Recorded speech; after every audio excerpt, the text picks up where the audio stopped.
My name is Samantha Dupree, and this is Colin Edwards, founder of Burlock Barrel Whiskey Distillery. Colin, what inspired you to start this company?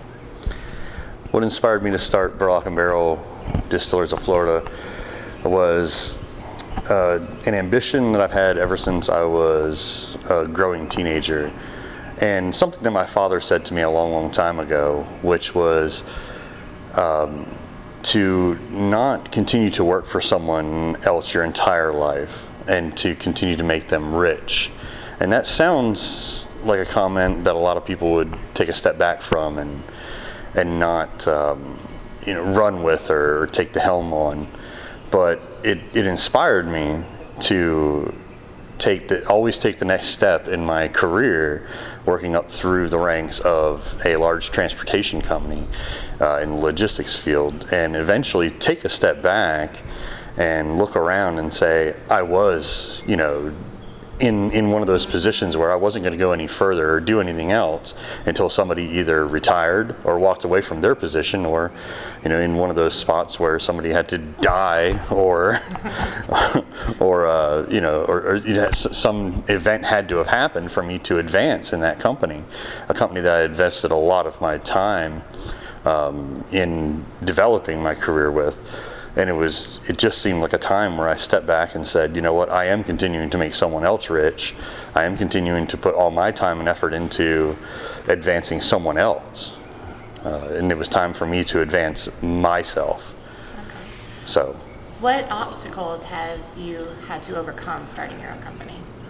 Starting your own company is one of the easiest things, yet one of the hardest things that anybody could do. Some of the obstacles you face are, of course, financial. Yet that could be also a hurdle that's easily overcome. It doesn't take very much money to start a company. However, to start a company and to get your company moving forward takes, quite a bit of financial assistance, help, or anything that you may have in savings or your own monies. So that's the number one hurdle. Number two in this business is all the federal red tape, the state level red tape, and of course the city and county line red tape as well. So those are huge obstacles when starting a distillery. But just getting into business, anybody who wants to start their own business can do so. It's an easy process.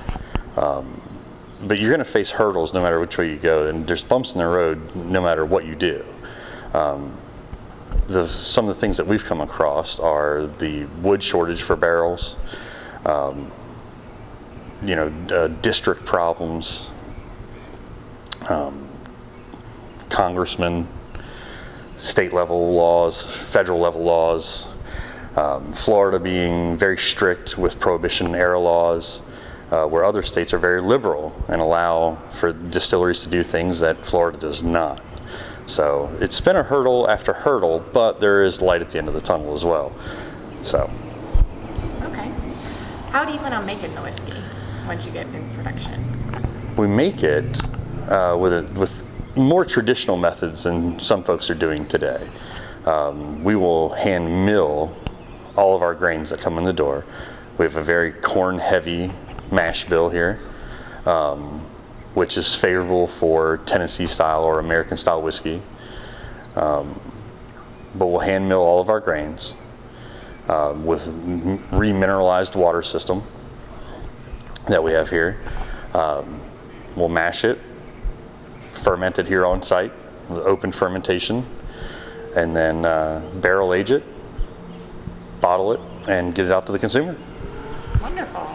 Okay, well, thank you so much for your time today. You're welcome.